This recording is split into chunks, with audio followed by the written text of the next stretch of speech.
Hola, ¿qué tal? ¿Cómo están? Buenas tardes. Muy buenas tardes, la 1:20 de la tarde, Café con Juan, acá en el mejor lugar del norte de la ciudad. Ya saben, Juan Lanzagorta los saluda. Ya avisé, estuve avisando ayer, ya estuve en la mañana con Roberto Garcés platicando mi intervención en el Instituto Politécnico Nacional y ya está aquí también Roberto Maldonado. Tuvimos un problema técnico porque luego les digo qué pasó, pero ante todo, gracias a este día, al Poder Superior. Algunos le llaman el Poder Superior, otros le llaman Cristo, otros le dicen Dios nuestro Señor. Yo le digo Dios, por la fuerza de Dios. Gracias, Padre, por este día, por amanecer, por despertar, por existir, por vivir, por respirar, por ser y estar aquí en este plano terrenal. Hoy con la compañía, ya lo dije, del ingeniero Roberto Maldonado, que amablemente me trajo una cecina, un kilote de cecina. ¿De dónde, Roberto? De Yecapistla, Morelos, amigo mío. Bienvenido. Donde es la mejor cecina. Estamos con cafecito, miren, aquí. Nomás que hoy cambiamos un poquito el staff para darle otro tono más regular, así más de frente. Este video va a estar en egemexico.com y vamos a hacer también TikTok para Eje México. Y lo vamos a mandar por WhatsApp, vamos a hacer unas fraccioncitas. Y tenemos tema. Ayer avisé que el tema eran las tendencias electorales de los municipios de la zona de los volcanes. Y aquí hay un estratega, un científico de ese tema que nos va a platicar cómo anda todo el rock and roll en la zona. Yo me voy a guardar hasta el final mi punto de vista, pero agradezco mucho las invitaciones que he tenido de ambos equipos, del equipo de Morena y del equipo de Alejandro del Moral, a estar presente en alguno de los eventos para ser testigo de así en carne, como se dice, de carne y hueso del evento, del ambiente, del lugar. Y bueno, a ver si el viernes me doy la vuelta a uno que va a haber allá en la zona de Naucalpan, y luego vamos a andar por ahí, con lo que me permita mi salud y mi condición de vida. Ya saben todo lo que pasé y bla, bla, bla. Ya no voy a tocar ese tema. Roberto, bienvenido. Amigo. Como siempre. Un gusto. Muchas gracias, Roberto. Un gusto venir aquí al norte de la Ciudad de México. Vienes desde lejos. Desde el oriente del Estado de México, mi hogar desde 1996. Vienes desde lejos y sé que tuviste un desayuno muy temprano con tu hijo, allí en el Cardenal, y luego te viniste para acá, ¿o cambiaron de lugar? No, por allá estuvimos. ¿Por allá estuviste? Por allá estuvimos, a veces hay que platicar con los hijos. Siempre. Estar cerca de ellos. Yo tengo dos muchachos, una señorita, un joven, profesionistas ya los dos. Un orgullo de que hayan concluido sus carreras afortunadamente. Pero de todos modos, aunque ya están cercanos al cuarto de siglo, a los 25 años uno y la otra ya un poco más grande, pues de todos modos hay que estar cerca de ellos. Siempre, ¿no? Papá y mamá deben de estar siempre al lado de los hijos. Y yo aprovecho otra vez para felicitar a mi hijo Diego, que ayer fue su cumpleaños. Muchas felicidades. Su año número 32 ya de vida, un 7 de mayo de 1991. Y Juan, el 12 de mayo de 1990. O sea, tengo dos hijos que parecen gemelos, tú los conoces. Se llevan 360 días. Dios nos premió. Casi el año. Casi el año. Pero oye, a ver, ¿por dónde empezamos? Hay muchos temas. Pues, ¿cuál quieres? Estamos en medio de una campaña, ¿no? Estamos en medio de una campaña electoral en el Estado de México, en el Estado de Coahuila, en lo particular en el Estado de México, déjame saludar a Alfredo Aguirre. Amigo Alfredo, te mando un abrazo, ¿cómo estás? Saludos.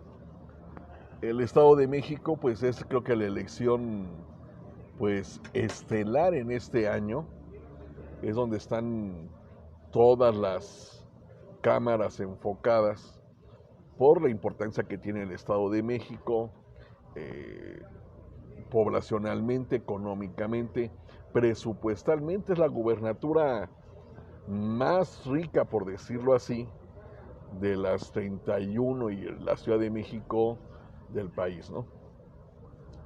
Entonces, es también un estado donde no ha habido alternancia En más de en el 90 poder, años. 92 años estamos hablando más o menos, 93, no ha habido alternancia, ha habido momentos en los que ha estado cerca la oposición, ya se hace con el PAN o en algún momento ha dado el PRD, ¿no? Pero al final de cuentas, bueno, Morena hace 6 años. Hace 6 años, Morena. También una diferencia, yo creo que la más cerrada que ha habido históricamente, ¿no? Pero también es un estado que en otras elecciones la izquierda había ganado. Es uno de los estados que en 1988 ganó el Frente Democrático Nacional y ganó Cuauhtémoc Cárdenas, y que haciendo memoria le costó la gobernatura a Mario Ramón Beteta, porque lo tuvieron que mandar de embajador, ¿no? De embajador al exilio dorado. Si mal no recuerdo. ¿No? Producto de haber perdido el Estado de México con la candidatura del ingeniero Cárdenas y el Frente Democrático. Pasó también en Baja California, en ese entonces con Xicoténcal Leiva. Perdieron el Estado. Entonces el Estado de México ha sido un estado que, si bien ha tenido una votación muy fuerte para la oposición, es un estado que recibe el impacto de el eco de la Ciudad de México, del progresismo que tiene la Ciudad de México, pero aún así se resiste a las mismas tendencias políticas y sociales. Un ejemplo es, en el Estado de México tardó mucho en avanzarse en la discusión de matrimonios igualitarios, cosa que la Ciudad de México estaba ya discutido, aprobado, y en la Ciudad de México hay un estado de libertades de avanzada. Digo, en la Ciudad de México, en el Estado de México, pese a que compartimos una misma ciudad, una misma urbe, que es el Valle de México, con una megalópolis de más de 20 millones de habitantes, pues esos derechos no habían llegado. Y no habían llegado precisamente porque el PRI controlaba la legislatura local, el PRI controla la gobernatura del estado, pese también, repito, a que ha habido momentos en los que la izquierda y la oposición han tenido grandes avances.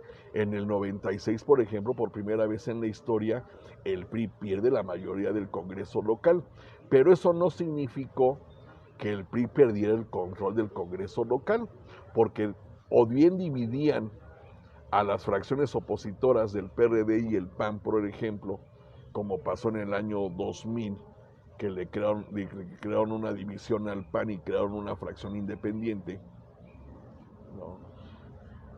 Operado todo por el ilustre Isidro Pastor, ¿no? Isidro Pastor Medrano. Te mandamos un saludo, Isidro. A ver cuándo vienes a platicar acá al Nopalito. Digo, sabemos algo, ¿verdad? Así es. Entonces, aunque la oposición ha ganado en algunos momentos la mayoría de la legislatura local, desafortunadamente las fracciones opositoras se comportan como fracciones B y C del oficialismo. Opositoras. Opositoras. O sea, hay acuerdos. Te pongo un ejemplo, amigo mío. Hay acuerdos bajo la mesa. En el 2018, Morena y sus aliados prácticamente ganan las 2/3 partes de la legislatura local, ¿no? Tenían la mayoría calificada, ¿no? Tenían todo para haber promovido, impulsado y logrado la reforma tan ansiada a la Constitución, o haber logrado una nueva Constitución para el Estado de México, ¿no? Aunque la Constitución local no es muy vieja. Bueno, con todo y esa mayoría calificada no lo hicieron, desperdician un momento histórico, ¿no? Tú ves el comportamiento de la fracción de Morena en la legislatura local y salvo algunas disidencias que llegaban a tener, como el diputado Gutiérrez Cureño y alguno que otro, por lo general validaban todas las iniciativas del gobernador, ¿no? Y curioso, llega el 2021, pierden esa mayoría calificada, se convierte en Morena en la primera minoría, pero ya no mayoría por sí sola, ¿no? Y ahora sí promueven una reforma a la Constitución que tienen que acordar pues con las demás fracciones y que difícilmente en este momento por la correlación de fuerzas va a pasar, va a poder ser aprobada. Por eso decimos que las fracciones opositoras en muchas ocasiones se han comportado más como fracciones oficiales B y C, ¿no? Porque le hacen el trabajo al gobierno, le aprueban sus techos de endeudamiento al gobierno del estado, techos de endeudamiento que aparentemente van destinados para obras de impacto en todo el estado y que al final de cuentas no terminan de materializarse y nunca vemos esas obras y terminan diluyéndose ese endeudamiento en gasto corriente en estos momentos, pues en el salario rosa y en muchos programas del gobierno que han sido usados clientelarmente y que le fueron usados clientelarmente y le permitieron al PRI recuperar esa mayoría en el 2021, ¿no? Sí. Oye, tocaste el tema. Hay los elefantes blancos, ¿no? Sí. Aquellos hospitales que se inauguraron con un listón, pero que nunca funcionaron. Y que en algunos casos si funcionan, están funcionando a un 20-30%. Hospitales como el de Zumpango, hospitales como el de Amecameca en Centlalpan y muchos otros más, donde tú ves instalaciones muy buenas, ¿no? En infraestructura no tienen comparación, hay que reconocerlo, pero que, repito, funcionan a un 20-30% de su capacidad. ¿Por qué está pasando también esto? Porque son obras que no fueron construidas ni con recurso ordinario del Estado, ni con recurso federal que haya recibido el Estado, y mucho menos con recurso de los créditos recibidos o contratados por el gobierno del Estado. Son obras contratadas con la figura de proyecto por prestación de servicio, los famosos PPS. Sí. Lo cual significa que es una obra que el particular te financia, la iniciativa privada, ¿no? Y que tiene concesionada a 30 años al menos, y que mensualmente está recibiendo el pago por parte del gobierno del estado. Oye, ¿no? y ahí cada hospital es un pequeño sí, Fobaproa. Ajá, oye, y allá y esos pendientes pues están desde la época de Enrique, sí, ¿no? Sí, Enrique, porque es lo Euriel, que le permite a Enrique Peña Nieto sí, posicionarse para la presidencia de la República, para la candidatura presidencial en el 2012. Hizo mucha obra, pero prácticamente las obras más emblemáticas, las de mayor impacto, las de mayor costo presupuestal, fueron por proyecto por prestación de servicios. concesionadas. El circuito mexiquense, sí, ¿no? AOHL, el segundo piso del periférico en la parte del Estado de México, AOHL, y a otras empresas más, los hospitales que se construyeron.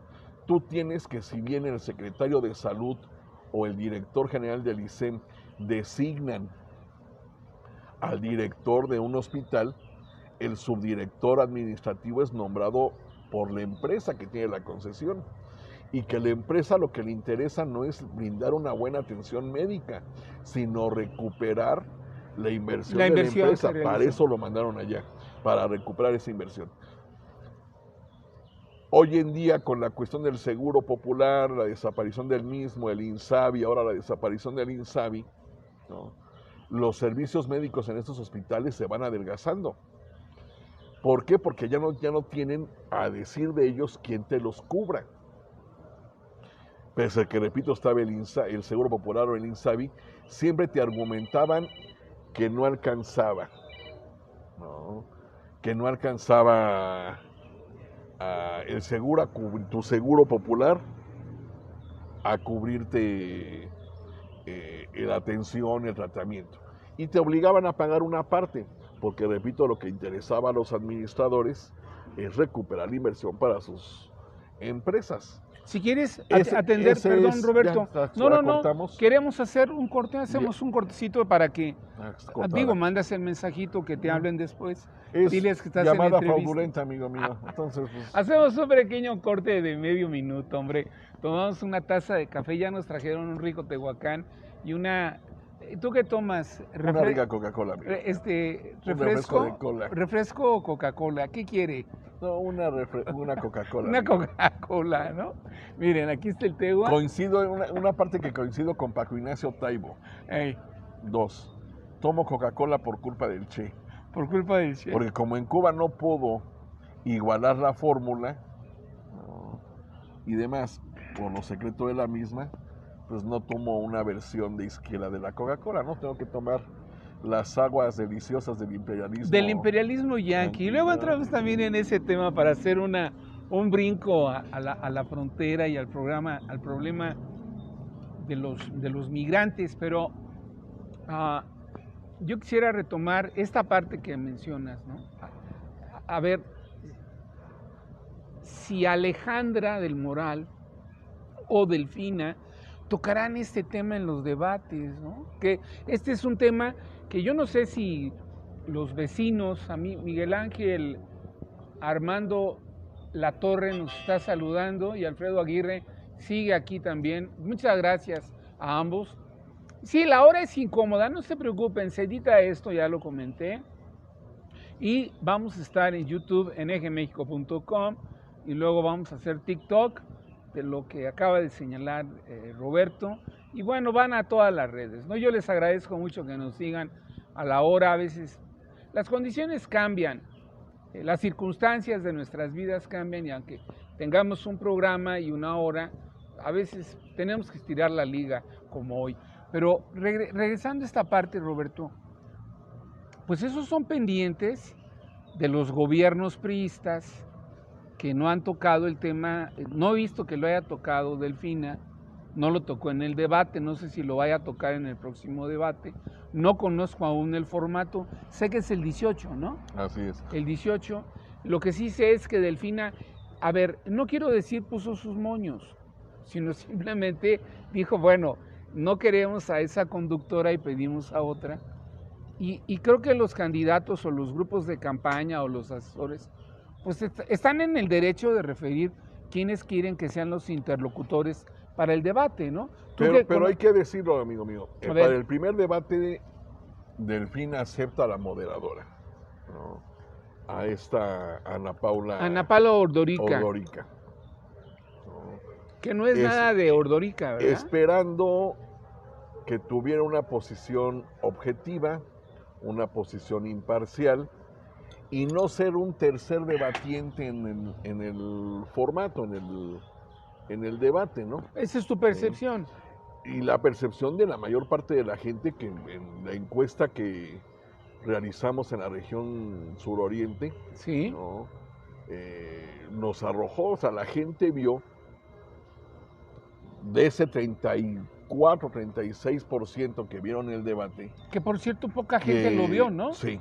O sea, no hay... No tenemos una cultura de los debates en este país, a pesar de que hemos avanzado mucho desde aquel primer debate de 1994 entre los candidatos. Sí, así es. A la presidencia. ¿No? Y yo creo que hablar de un 34%, estás hablando, 34, 36%, estás hablando de un muy buen rating, ¿no? Y en esa parte de la población... no, eso no importa. En esa parte de la población...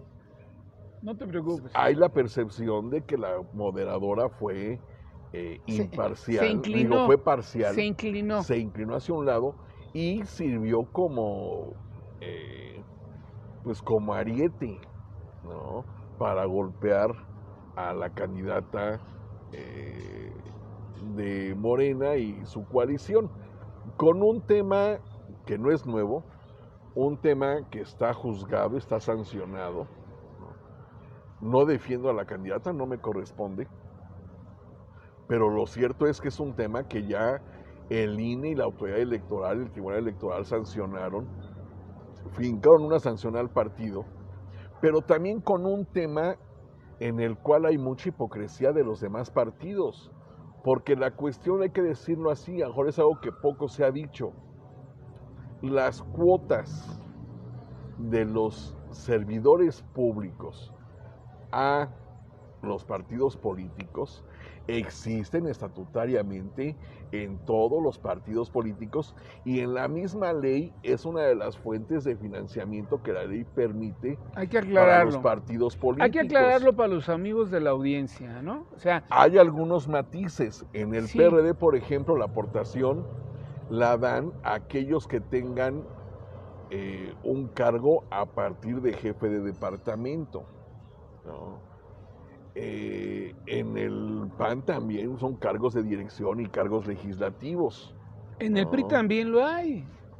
Y yo lo llegué a ver muchas veces. Llegué a trabajar con ayuntamientos priistas, ¿no? Y te pedían Y te pedían el tu aportación. El famoso diezmo, ¿no? Pues se no, le dice diezmo, yo no creo que no es el tanto 10%, no. pero se le llama, es decir, pues, tienes que Pero aportar es tu cuota, ¿no? Tu cuota, voluntaria. entre comillas. Porque también, ¿no? te voy a decir...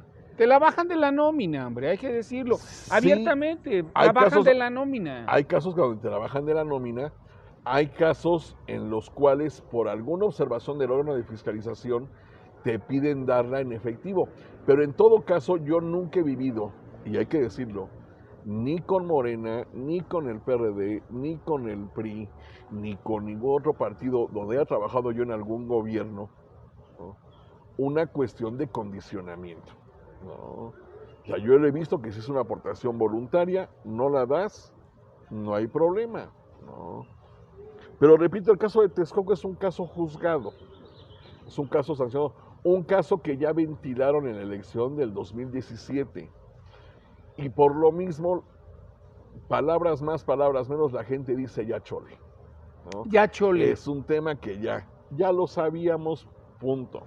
Oye, ¿no? y quisieron pegar con la cuestión de los 850 millones. a eso iba lo de la SEP. Por ejemplo, que a lo mejor es un tema más reciente por la actuación de la candidata en la Secretaría de Educación Pública, pero cuando revisemos el informe de la Auditoría Superior de la Federación sobre esos 850 millones de pesos, estamos a que no es un recurso que se dejó de comprobar en la oficina de la entonces secretaria, ni en la propia secretaría en sí, como órgano administrativo. Es un recurso que está observado en las universidades tecnológicas, entre ellas, por ejemplo, la Universidad Tecnológica Fidel Velázquez, cuyo titular no es nombrado por la Secretaría de Educación, cuyo rector no es nombrado por la Secretaría de Educación, y es nombrado por el gobernador y el secretario de Educación del Estado de México. Son órganos estatales, son instituciones de educación estatal que están federalizados, que reciben un apoyo presupuestal del gobierno federal. Y que ahí es donde está la observación en muchos tecnológicos estatales que reciben recursos federales, pero que no dejan de ser instituciones públicas de los estados. Muy bien. Oye, esa parte no se dice, nada más se dice lo que es bomba. 850 millones de pesos observados a la candidata. Sí, pero no se desmenuza la información. Así es, porque ¿no? Ahí es donde ya no conviene, donde ya no se vuelve la información útil para el golpeteo electoral, que es lo que estamos viendo. Y yo te puedo decir, tuve experiencias estos meses donde te cuento rápido una anécdota de 2 minutos. Adelante, voy a esperar a mi esposa que da clases en una preparatoria de Chalco. Sí. Y me estaciono media hora antes ahí afuera de las escuelas. Y como en toda escuela hay afuera puestos de golosinas, de algunos antojitos y demás.